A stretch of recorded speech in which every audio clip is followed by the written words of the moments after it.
પરબતભાઈને સાહેબ મળવા ગયા ત્યારે સાહેબના કહેવાથી જે આપણે દાંતીવાડાથી કાચી કેનાલ સીપુ માટે લાવવા માટે આપણે જે માગણી હતી એની પણ માગણી એમણે એમના મારફત મુકવરાઈ છે અને પાણી માટેની જે સમસ્યા હતી એમની થરાદની અંદર જે મેઇન કેનાલ ચાલે છે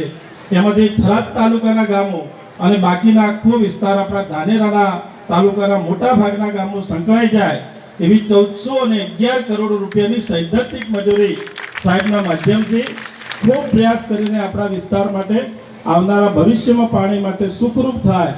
એના માટે કામ કર્યા। એ જ પ્રકારે જીઆઈડીસી માટેનો પ્રશ્ન હતો તો સાહેબે ઉદ્યોગ મંત્રી શ્રી બળવંતસિંહ બાપુને કહી અને જીઆઈડીસી પણ ધાનેરા ખાતે આપણે મંજૂર કરાઈ છે। આવી રીતે આપણા વિસ્તારની અંદર પણ સતત ચિંતા કરતા રહ્યા છે અને આપણે પણ સાથે મળી અને આ પ્રકારના કામો સૌ સાથે મળી અને કરીશું તો મને લાગે છે કે આ વિસ્તારની અંદર જે વિકાસથી આપણે બાકી રહી ગયેલા કામો છે એ કામો આપણે સૌએ સહિયારો પુરુષાર્થ કરી અને મળીશું અને આપણે સૌએ સાથે મળી આપણા વિસ્તારનું ભલું થાય એ માટે પણ આપણે સૌએ કામ કરવાનું। વધારે વાત તો સાહેબ કરશે પણ સાહેબ સતત અમને વારંવાર કહે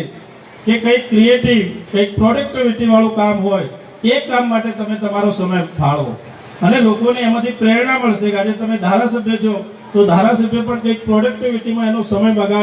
કાઢે તો એ સમય બધા આખા પરિવારજનોને બધા સમાજોને કામ લાગતો હોય।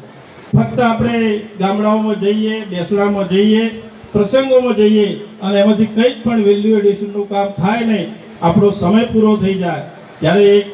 કોઈ પણ હોદ્દો લઈને બેઠા હો તો એ હોદ્દાના લીધે આપણે જે કરવાના થતા હોય સરકારમાંથી જે બેનિફિટ લાવવાના હોય જે ફાયદો લાવવાનો હોય અને વિસ્તારમાં કરવાનો હોય એવા કામો તમે કરો એવી હંમેશા અમને ટકોર પણ કરતા હોય છે।